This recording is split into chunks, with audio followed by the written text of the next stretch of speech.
Hello there. I have some Easter DIYs that turned out extra cute. I can't wait to share with you. I'm Whitney with Crafty Thoughts and Whatnots, and let's jump into the craft room. So, our first project here, I'm going to start with a thrifted item.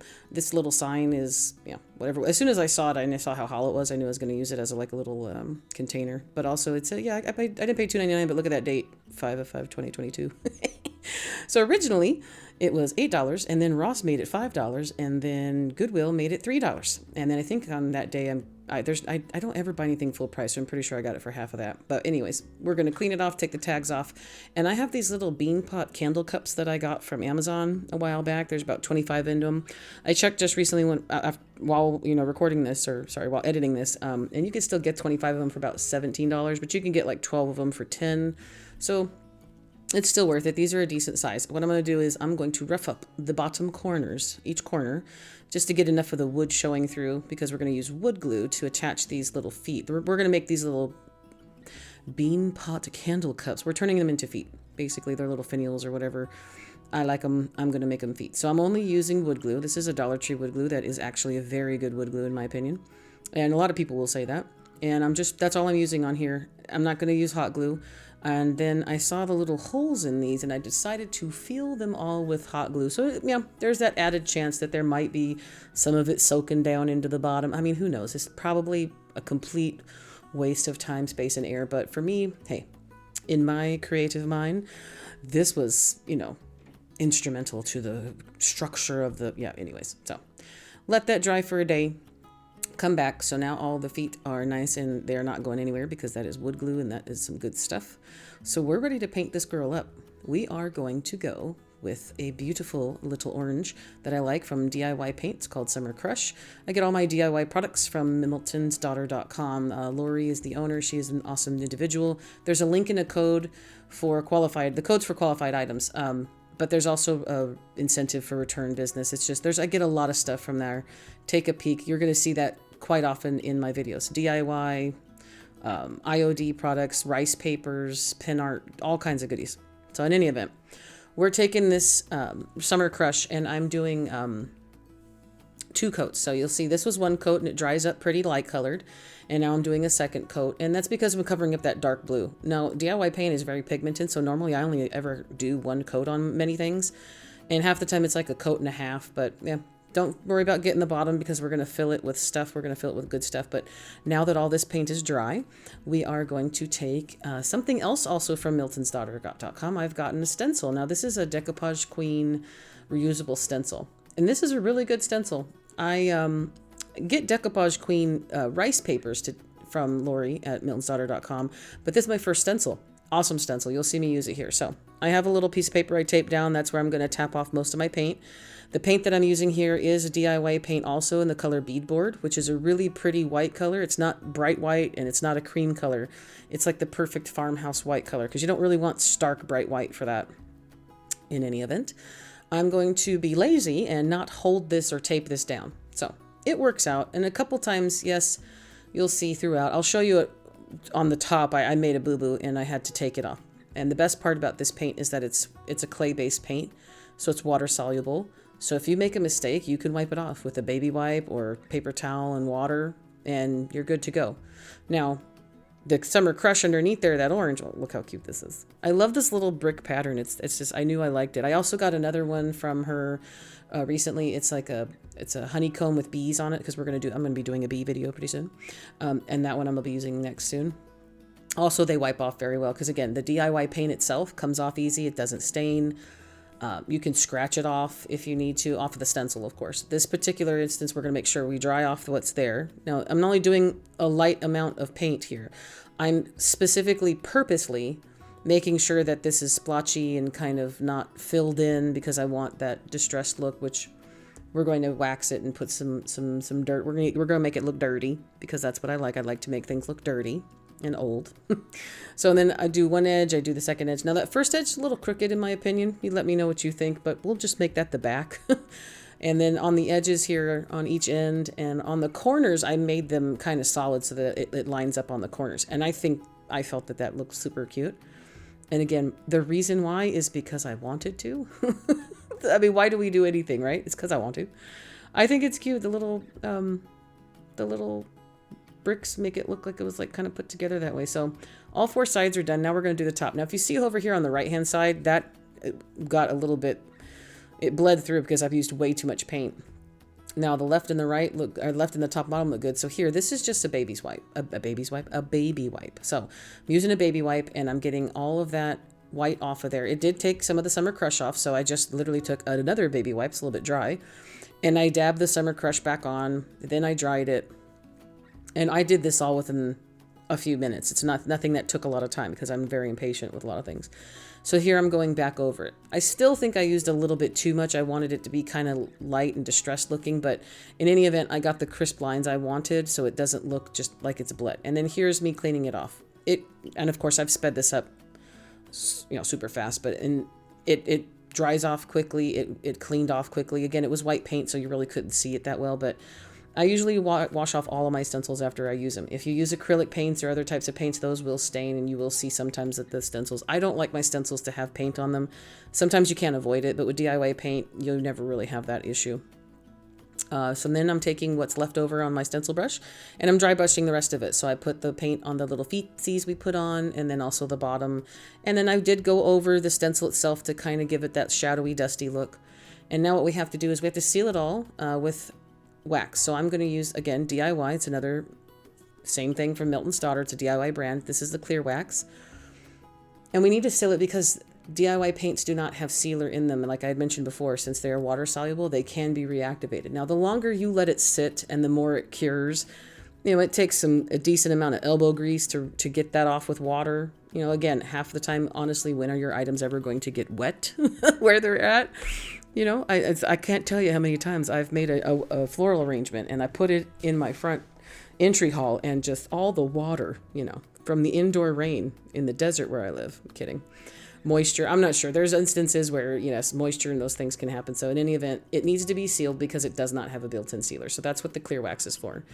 Now, my clear wax brush apparently had a little bit of dark wax on it. So I just went and got my dark wax brush and I got my dark wax out. Again, this is just another color, same wax. I love this stuff. This stuff's like butter. It goes on so easily. It's very easy to manipulate. Now, we can control the dark wax now because we have a layer of clear wax underneath it. So I'm able to really put it where I want. And if something's a little bit too dark, I can take a paper towel and kind of buff it or wipe it off and I'm good to go. So yes, the clear wax underneath is still you could say wet for lack of a better word. It's not dry. It hasn't cured. So once the wax cures, the paint will go back to that lighter color and everything will be dry and have a finish to it. When you touch it, it won't be sticky or tacky. Some of this wax will stay this way for, even right now, like a day or two. But I added this in little portions all around where I felt I wanted to have the darker on the corners. And then we moved on from that. So here I got, why I saved this styrofoam, I do not know. The mess it made, yeah, we're just gonna move past that because that was a small nightmare for 2 days. Anywho, cutting down the styrofoam because it fit perfectly in here is like it was meant to be. I only had to cut it in little 1-inch slices. Still made a massive mess.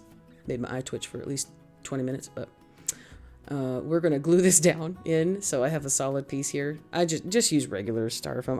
I save styrofoam. I save packing materials if they're not horribly disfigured or falling apart, but yeah, it's okay, Whitney. I'm basically trying to console myself while I record this for you.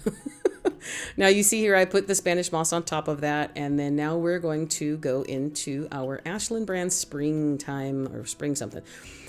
I went to Michael's, if you couldn't tell. Lots of stuff in this video today is from Michael's. And basically when I was there, they had a really good sale on all their spring stuff. So I got these beautiful little orange tea roses. I don't know why the color orange was speaking to me. I don't know if it's because it's carrot season or what. By the way, I'm going to have some crazy carrot videos coming up because I have so many ideas for spring carrots for Easter. And we're going to also use this bush here from Michael's too. Now everything was 50% off and some of these were, $1.99. So like this little bush here, I believe ended up becoming $1.99 after the discount. You can't get anything this cute and this good of quality at Dollar Tree, but at $1.99, it's only 75 cents more than Dollar Tree. And you're getting more product on one stem or one bush than you would. So Again, sometimes the search and the, looking for the sales and the shopping and going to different stores is worth it, in my opinion, because this is basically very comparable in price when you get down to the sales and, especially when things start to go on clearance. And again, right now, I just checked today while I'm recording this voice recording, and all of their spring is 50% off still. So I also got these cute little eggs. As you see, obviously, because I jibber-jabbered through all that, I put the eucalyptus around the outside. I lined the roses right down the center. And then these 2 eggs I got from below, you saw the speckled ones I got from Michael's just now. But I felt like I needed a third one. Odd numbers tend to grab your eye and look nicer. So I went to my stash and I got these other 2 eggs. They're the same size. I thought, the blue one might be cool just to kind of pop that in there as an odd color. Now, this is what I ended up going with by the time we're done here, but I still was on the fence while I was making this decision. So what I did was I took the bows and the tags off, and then I cut the stems off of our speckled eggs for Michael's. And then I used the leftover pieces here, and I turned my other 2 eggs from my stash into picks also. You can see what I'm doing here. I poke a hole, I put that stem in, I'm going to glue it in. I do that to both the blue one and the yellow one here. Now, I think these guys came from Hobby Lobby. I believe I had a bag of 6 of them or so, and they came from Hobby Lobby. And even if they did, I can honestly tell you that they came from Hobby Lobby so long ago that it doesn't matter. An embarrassing long time ago, because we all, our stash is... My stash was created in 1982. No, I'm kidding. But in any event, yeah, my stash has got some stuff in there. It's been in there for ages. But I felt these were cute. They were the right size, and yes, I'm only going to use one, so this is me just preliminarily placing them in and then trying to decide, okay, so that's super cute, and obviously that's what we go with because you've seen the end result on my thumbnail. But for some reason I kept going to this blue one. I thought blue and orange looks good together, especially for spring. You see a lot of blues and ginghams with orange carrots and stuff, and I thought that was cute too. So if you choose to recreate, this is what you could go with if you want to. Now, I decided to stay with the yellowish cream one because it matched. And I cut my stems a little bit shorter because I wanted the eggs to nestle down into that styrofoam so that they look like they're in the Spanish moss and they're around the flowers. And so I had to cut the stems just a little bit shorter and then glue all of these in. I originally didn't really want to glue the eggs in for the chance that maybe if you wanted to take them out and use it as just the springtime. I mean, quite honestly, bunnies, eggs, carrots, these are all technically not just Easter. In my opinion, you could leave them out for the whole season until you're ready to switch over to maybe the patriotic seasons showing up next, or summer stuff for sunflowers or lemons and fruits and all that. The eggs don't bother me, but you're also talking to someone here who leaves pumpkins out year round, so you might not want to take my advice, or you might, because in my world it's a crazy pumpkin world 24/7 here. But in any event, we'll move back to the topic at hand. Now, this is a pick here that I got off of a garland that I buy at Hobby Lobby. It's a 6-foot garland, and then I piece it apart. So I took one piece off of the garland, and I'm cutting it into all these little pieces. So now I have 6 little stems here, little berry pick stems I'm going to add to it. The first one you saw there is what I was doing was recurling it. So I kind of just wrapped it around my finger just to put that spiral look back into it. And some of them I did, some of them I didn't, just to make them a little bit weird, just make them a little bit grouped together. These last 2 here on the bottom left, I kind of stuck next to each other instead of spacing them all out perfectly. Wanted it to look a little weird, look a little kind of like in nature. Nature's not perfectly even out anywhere. I mean, I'm definitely not perfect and evened out anywhere. And neither is anything in nature. So take that with what you will. And I love how it turned out. So we got a thrifted little sign that we turned into a arrangement, or into a vessel, and then we added all these beautiful little orange tea roses, the green eucalyptus. This screams stuff I love.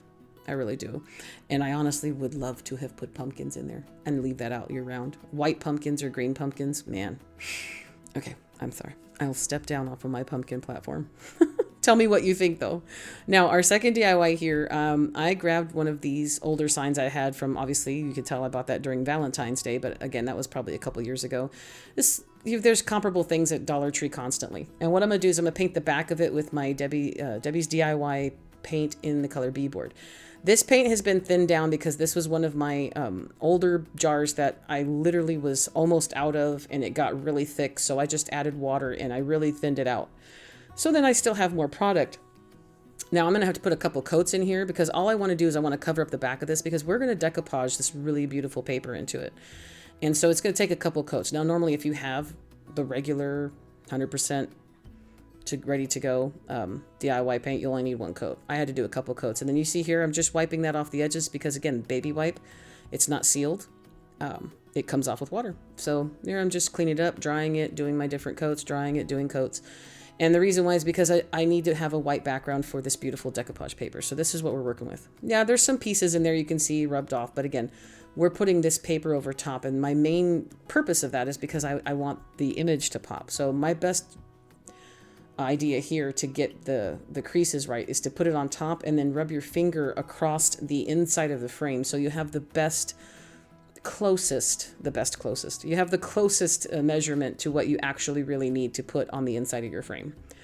I made a promise to myself a long time ago that I would stop buying things that don't come apart from Dollar Tree because of this. I am not good at measuring, and it irritates me because I have to sit here and keep trim the edge this, the trim the next DIY. I have to do the exact same thing with scrapbook paper because it doesn't come apart.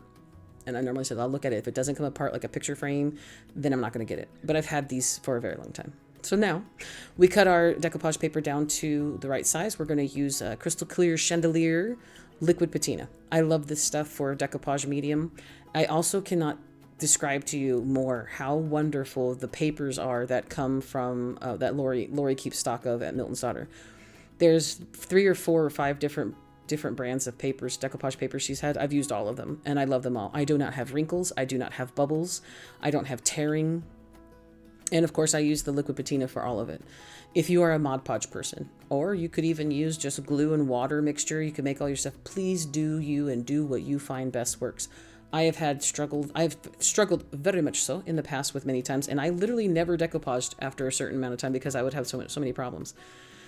I have done things with computer paper, and I will be doing them again. I have a couple things that I want to print out at home, so I'll be attempting to print on tissue paper pretty soon. I've seen many YouTubers do it. I want to try it myself, but I can't describe to you how easy this stuff goes down and how quickly it dries. And again, the paper's it's not so thin that it literally wrinkles the second you put it down. It's just a very good quality paper, very good quality medium. So in any event, I did that.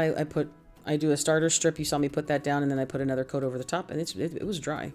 Now, we're going to take our little bunny pick here. I also got this at Michael's, along with all the other goodies we got for our springtime little jamboree we're having here. And I took the pick off, I took the bow off, and I originally was going to use the front side with all the stripes on it, but when I popped this down, I think that the light, linen color of the bunny looked better. Now, I wanted him to face this way. I don't know why. I wanted the ears on the left for some reason.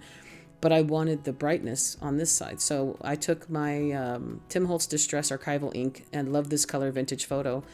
And I'm going to distress the edges of the bunny, kind of like a scrapbooking technique you see a lot doing. Now, I just got this new little holder of these little finger dauber thingies off of Amazon. So you can, see, look, there's my finger. In case you didn't know, that's my finger. And so I'm inking up the little finger thing here. And I'm going to rub it across the edge of the bunny, on all edges of this bunny. So we're going to give it a little aged, kind of shadowy looking effect. And I love how this turns out on a lot of things. I've used this, it's a scrapbooking thing or a junk journaling thing. I used to scrapbook all the time back in the day, and I have a lot of scrapbook supplies, but they come in handy for so many other things. So take a look at the clean edge. And now this is what we're going to do with this guy. We're just rubbing it across the edge, like you would on a piece of cardstock or a piece of scrapbook paper or anything like that. And I'm just going across the edge of the entire bunny. And it puts that little farmhouse feel that I love so much. That's that addiction that I have that I'll probably never... I can't say never, right? Never say never. But I can tell you right now that I do not plan on ever changing that for now. At least we'll see how it goes. And someday I might wake up and hate it. I doubt it, but look how cute it is. It just adds it's just like a little feature. It's so cute. Now, we're going to take this burlap rope here. I got this in my Amazon store. I got it on Amazon. It is also listed in my Amazon shop, which is pinned in my first comment below and then also in my description should you want to take a peek at my Amazon goodies. Now, I'm going to cut enough to line the top, 3 sides, and then I'm going to burn off all my fuzzies. And then I'm going to just hot glue, I guess, in a U shape because we're going to have our bunny sitting on the bottom of this. So I don't need to put any rope at the bottom because I'm going to have some Spanish moss down there. So I start on one side and I just put a line of glue in there and I'm lining the whole top left side, top. Well, it's the top now, but it's the left side, then the top, and then the right When you get to the corners, I'll use something, either my fingernail or scissors, something to tuck it in there, give it a nice crisp, 90-degree turn so it doesn't look too crazy. And this is also something that's a good idea. I do this all the time on most of my items, especially if I need to cover up my wonderful inability to measure and cut paper to fit inside of things. Like I said earlier, it's like I seriously despise having to cut something so it fits down in it. I would rather just take the back out, cover it in paper, and then use like sandpaper to, kind of use the sandpaper to cut off the excess around the edges, because it gives you such a better look and a crisper line, and then put it back in the frame. But couldn't do that. So this is my go-to to cover up any oopsies, should there be any. And honestly, for this one, there wasn't, but it also adds a little bit, just another extra decoration. Now, I'm not trying to go for high-end retail quality, because I want stuff to look handmade, and I want it to look like, this is a one-of-a-kind item. You're not going to find this mass-produced. You're not going to see 20 of them sitting in someone's, storefront. Because even if you make these in duplicates, they're all going to be different in their own way. And I think that's what I love the most about handmade goodies. So now I'm showing you here, this is a chartreuse color. This is my favorite color, Spanish moss. And I used to get it at Hobby Lobby, and I haven't seen it at Hobby Lobby for some time. So I bought this bag of Spanish moss in this color off of Amazon just a little while back. And you can get it in a big old box, man. You can get like 5-10 pounds of it. I got just this small bag last year sometime, and I love it. It is definitely not as dry as the stuff I get at the other places, but that's probably because I'm in the desert. And this came from online where, in other states where there's actually, water and moisture, not the desert where I live. And also here, now I'm going to take my tiny little spool of jute cord. I'm going to pull some jute off of it. If you saw how small that was, you can tell I'm going to be running out of that very shortly. And then I also have some green satin ribbon. This is an old spool of ribbon I got at Michael's years ago. It's just a little satin ribbon. You can pretty much pick that up anywhere. Now I'm going to tie the little bow around his neck, because I need him to be so cute and have a little bow around his neck. And then I had different plans for that jute. If you saw how much jute I pulled off of my little roll there, in any event, I also fuss with these bows a little bit too long than I need to. So I just tied a bow around his neck like you would your shoes. And then for here, I thought maybe I'd make a bigger bow. But what I ended up doing is just tying a short little finger bow. Now this right here is for a double loop bow. I decided to go against that. Now I'm rewrapping my fingers for a single loop bow. Now, I have a link in my description of a separate fingered bow tutorial if you want to take a peek at it. It's an older video. It's only about 5 minutes long, but it does show you, and I've slowed it down so that maybe it might help a little bit better with practicing making perfect. And again, I retie these things all the time, but it really does, especially with jutes and cords, it's very easy to tie them this way. Now you get a smaller knot than if you were to tie it like a shoelace bow.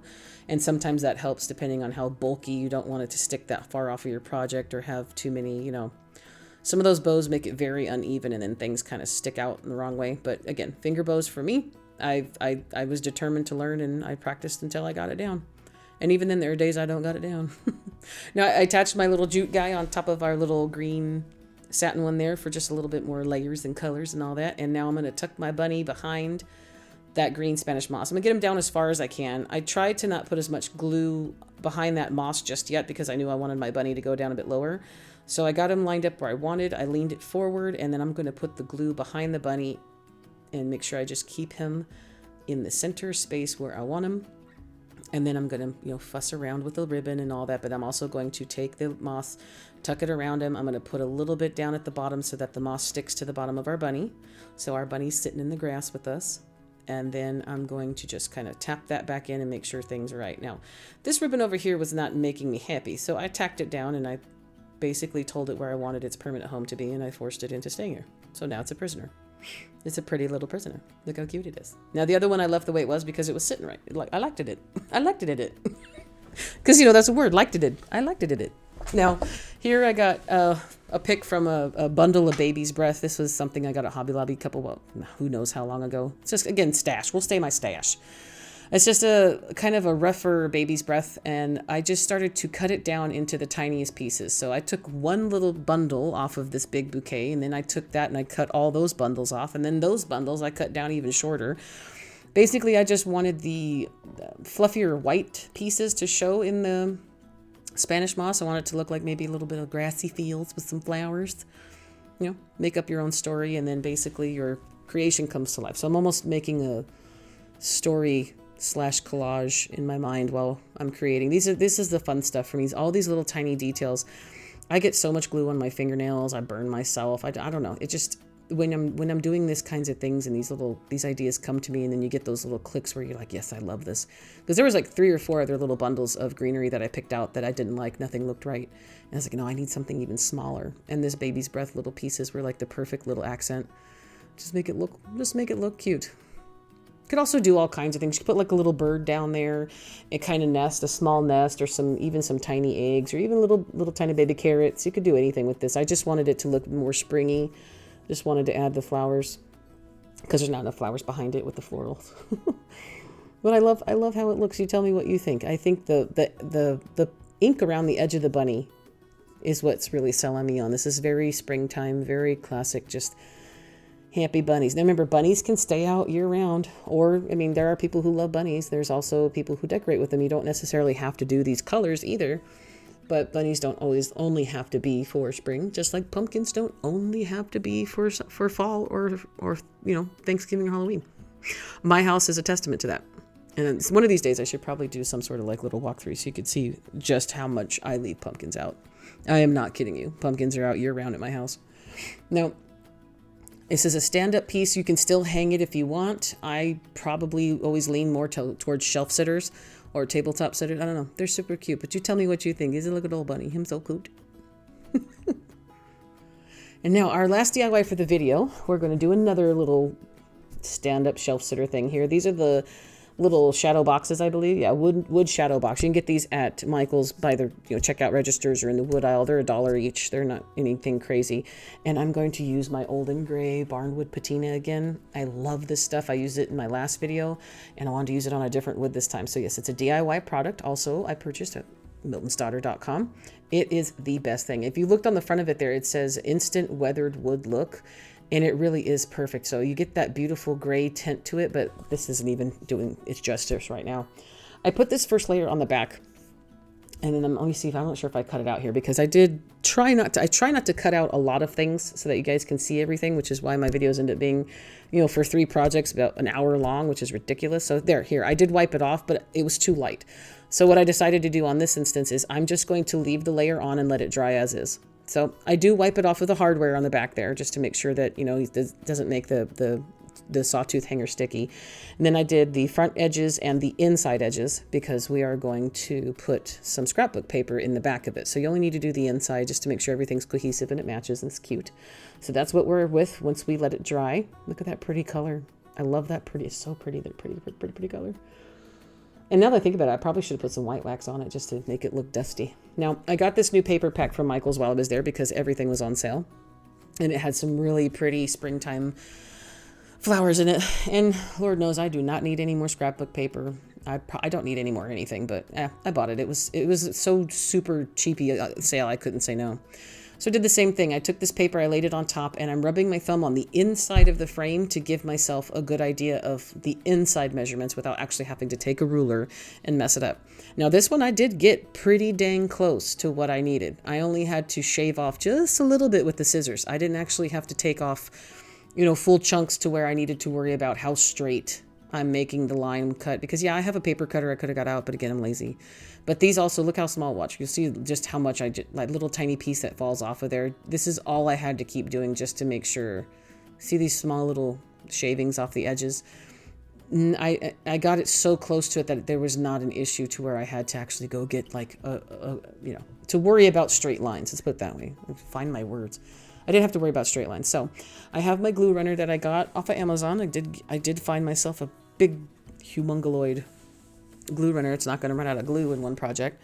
It has a trigger, so I'm still getting used to it, but I'm also going to show you here. Make sure that your hanger is at the top and you have your paper facing the way you want it. That's one of those things I try to be very mindful of, because man, when you put something in upside down, backwards, or rearranged, it's frustrating. That's to say the least. Yeah, but it's also one of those things where, as you can see here, I messed up. I put it down a little crooked, so I had to twirl it around and then make sure I get it on all corners. So I was able to pull up a little bit of it. I was worried that I was going to ruin the paper, but I did not. So I turned it around, cut a small little shaving off of it, and then I pushed it back down. So remember, don't be afraid. If you push something down in the wrong spot, you can fix it. So I've already fixed 2 things that I messed up. And then now for this one, instead of lining the inside of it 100% like we did on the last one, what I'm going to do is I wanted to do something that kind of reminded me of like a grapevine wreath or some sort of like little springy wreath thing. So what I did was I pulled a bunch of jute off of my tiny little spool of jute that I'm going to run out of pretty soon. And I just kind of lined it up inside the frame here in a very loose and like haphazard, sloppy, messy way. And what I want to do is I made a few rounds. So I had like maybe 4 or 5 strands in there. And then I was grabbing it at the top because I was going to bundle it I'm going to bundle it up at the top with another piece there. So I wanted it to be loose and kind of messy, at least for the plan. I love how it turns out. I did glue some of it down, but I'm going to show you here. So at the top of this, after I got the fit that I want, I'm going to take another piece of jute and I'm going to glue that to the top, and I'm going to wrap it around like you would secure maybe the handle on a bouquet, a bundle of flowers. I'm just going to basically wrap this around the top in a way that you'll know that this is basically the top. Listen to what I'm going to wrap this around the top basically in a way so you will know that it's the top. Yeah, sometimes if you have to listen to yourself say things, you're like, Whitney, what are you saying? I don't even know what I'm saying. You can see what I'm doing here. I'm bundling it around the top just to give it like a kind of almost like a, what would you call that? Like a lasso? What is this? It's cute. This is what this is. Sometimes you don't have to know the terminology. You just know it's cute and you like it and it's what makes you happy, and then that's all that matters, right? That's what I'm going with. Like, what did you do it? Because it made me happy. It's so pretty. So there, I'm just using my silicone spatula there to kind of hold it down while that glue is super molten, burn the finger hot. Once it gets a little bit cooler, you can use your fingers and pinch it. But this is what I was going for here. Sorry, that was an entire mess right there. Again, making sure that my sawtooth is at the top. I have it placed right. We're going to put our little bundled piece at the top there. So then now we have a cute little, it's almost like one of those like not a ribbon wreath, but like one of those metal hoop wreaths, but you have the top is bundled together, and so you use the rope to kind of like bundle it. I guess again, words are escaping me. So I glue this one towards the very, very top, and then I'm kind of just going to mess around with all my little loose pieces. I'm only going to tack down a few pieces in a few corners, so not every strand is going to be tacked down because I want it to look loose and I want it to have, kind of a lighter look. It's not going to be all glued 100% down. This is just to tack it in places. We're also going to put 2 little beautiful surprises in front, which again, you already know what they are. If you've seen my thumbnail, it's not like we're ruining a surprise party. Look at the bunnies. Look at the bunnies. And I bought them in every color, but this is just 2 of them. So I figured I'd do a pink one for the girl and the green one for the boy, and I'm going to give them little smoochies. Look how cute they are, little kissy bunnies. That's right, because that's basically how the world gets populated with bunnies, right? Now, to get them to fit flatter, I have to cut off a leg. Sorry if this is a little graphic for you guys, but the craft room, hey man, it's the circle of craft life, right? So anyways, to get them to lay flat, they're styrofoam. So I basically cutting off the larger piece of the back of the bunny. Make sure your bunnies are facing the right way, because if you cut off the wrong side, then you're going to have 2 bunnies facing away from each other. Then they'll just look like they're in line, for soup or something. So who knows? So make sure you're cutting the right leg off, and the right leg on each side, right? Right leg on one, left leg on the other. See, I'm making sure I cut it right. It's like, Whitney, did you cut the wrong side? I have to go get a different color bunny. And I didn't buy the blue bunny. I think I bought, because there's some primary colors too, not just pastels, which you'll see me use those in another video. And look here, they fit so perfect. All I did was I just guessed that I needed to cut off that little left leg, that one side leg. So got them down, they fit perfectly, made them still make sure they're smooching, and then put some decent amount of hot glue on the back and then the bottom, because we're going to make it sit on that bottom edge of the frame. And I felt like I put them in there just to test it, and a piece of my little jute, little wreathy thing in there was on the outside of the green bunny, and I liked it, so I left it there on his little hip. Isn't it cute? Because it's just odd, so I just tacked it down. Very, very, just light amount of glue in there, and I tacked it down on his leg. I like how it looks because it's a very springy, messy, happy, beautiful thing.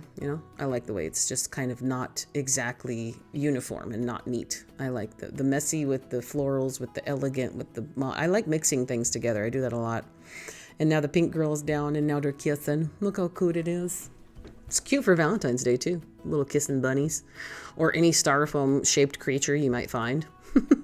Now I tied a teeny tiny bow, itty bitty bitty. So basically you start with a shoelace bow, and then you just keep pulling it tighter, tighter, tighter, tighter, smaller and then tighter, smaller, tighter. You don't see me making it because my hands weren't underneath the camera. So my apologies. I don't know what I was thinking. I was just tying a bow and I'd forgotten what I was doing. That's the best. I mean, in a positive way, you could say, hey, look, I forgot that I was recording a video because I was having that much. I was enjoying it so much that I didn't even realize that's what I was doing. Because I got this zoomed in pretty close to see these small little features. So my apologies, we missed out on that small bow. But it really is just tying a bow and then pull the tails and then tighten the loops. Pull the tails, tighten the loops, pull the tails, tighten the loops until it's tiny enough. Now this one for him, I didn't want to do the same bow. So I took a piece of twine. Again, you see I'm kind of off camera. Sorry about this. I tied a knot in it. So yes, there's a loop on one side, but we're going to have loose ends on both sides. So this one's kind of like his bow tie is just a different style. So that's basically how I wanted it. So I cut it there, and then again, I'm off camera, but it just kind of looks like it's just a different take on it. And again, this is such a tiny little small detail. I just wanted it to be different than her bow. And I think it's cute. What do you think? Almost like a bow tie.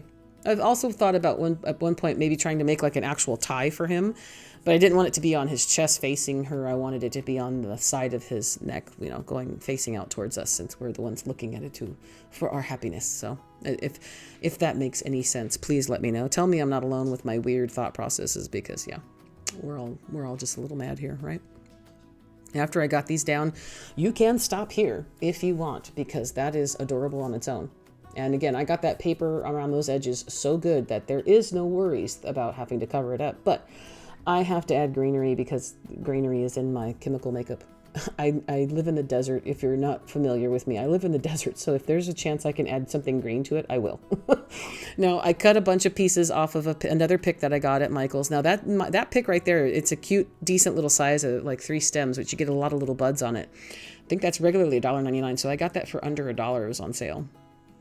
Now I'm cutting all the buds off of it, and I'm going to tuck them around the corners. So I'm cutting the stem off of this one, and I'm tucking it in the top left corner. I'm going to cut one of the little buds off. Just you'll see here, I have to use tweezers to put it down. I just cut one of the little flower buds off of it, and I'm going to glue that into the base where the leaves are to kind of make it look like it's some sort of little cohesive bush and stuff. I know this is where the little things kind of just, they happen, and sometimes I might take a little bit more time than anyone should, but this is part of the process. Is if this is what you enjoy and this is what you want to do, the devil's in the details. It makes you happy, so just keep doing it. Now I added these two things together on their sides. I can't tell you the reasoning why. It's just as you're creating, it just kind of happens. It just speaks to you. Now this one, I cut everything off of it and just have the little 3 leaves. So if you could see off to the right there's a little white buds I cut off on the side. And instead of keeping it on a longer stem, I cut the bud off, and I'm just going to glue the bud right down into the leaves, kind of like an open blossom. And then from here, I'm going to add a couple more little of the white buds in different places. And I think, okay, I'm done.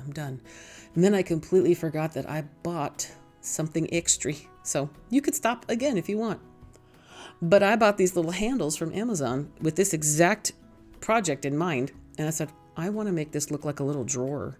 So these little handles are perfect. I got them on Amazon at a very decent price.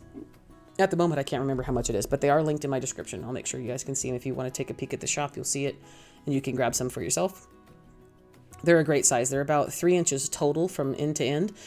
Now, I know that the screws that come with them are going to be too long. So what I did was I just screwed in the screws about halfway to make the pilot holes. You saw that I used a Sharpie, and then I put dots where I needed to mark it. Now, I didn't measure. I just eyeballed it to make sure it's where I wanted it. So I put both screws in, as you could put your finger in, so I know they're not going through.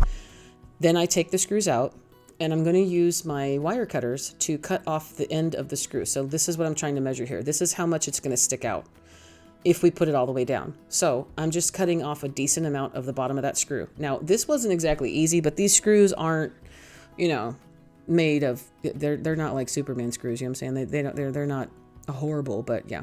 Took a little bit of elbow grease, to a little bit of squeezy powder there, but there you go.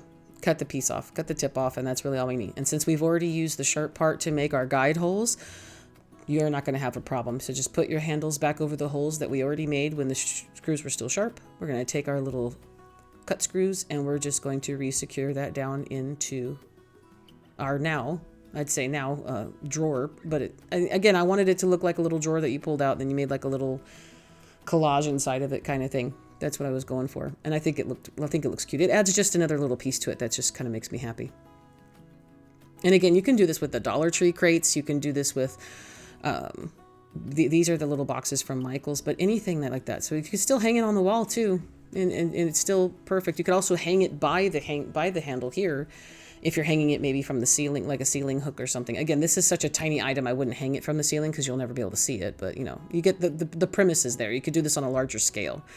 Also, I sped this up because I decided to tie on another piece of that pretty green satin ribbon I had, but I fussed with this bow for so long. I sped this up, I think, maybe 5 times, and I left it all in here to see. This is how much, and this is what I really do with all my bows.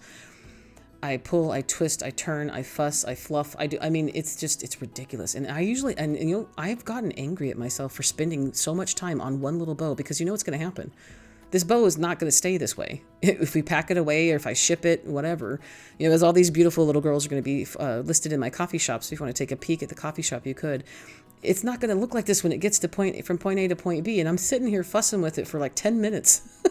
It's one of those things. I love tying bows. I like making arrangements and I will play with parts of the projects for way too long. But the handle, I'm glad I put on it. I think it's what makes it for me. I love it. I really can't pick a favorite today because I love all 3 of them the same. All of them turned out so good that I don't have a favorite. But tell me if you do. Also, tell me if you want to recreate any of these, and if you do, I would love to see them. You can always send me pictures in my in my Instagram account. You can always message me and talk to me there. Links to all of those are in my description and also on the About section of my YouTube channel here. I love these guys. You tell me what you think. Now, the orange one, I try to usually do my videos in sets of matching, but I wanted those orange roses to go with an orange base, and the orange color's just light enough that, you know, again, that's a summer orange, but we put enough white on it and kind of made it dusty and springy. Along with everything else that you put in there, you can turn anything into your season of your choice. I love how it turned out. You tell me what you think, though. So that's it for today, guys. I have a coffee page, as I mentioned before, so all of my DIYs are for sale there. But if you like my videos or you feel like you've learned something and you want to send a donation my way to help support the channel and keep it going, you can do so there. Never required, always appreciated. And for those of you who have been purchasing from my coffee shop recently, thank you so much. You will not know how much happiness that creates for me every time I see that email come through, the smile, and you know, it feels good. So thank you so much for believing in me, and thank all of you for showing up and being here with me for every video. It means more to me than you could know. So with that being said, I love you more than I could possibly say in words. Many hugs, happy crafting, and I'll see you in the next video. Bye bye for now.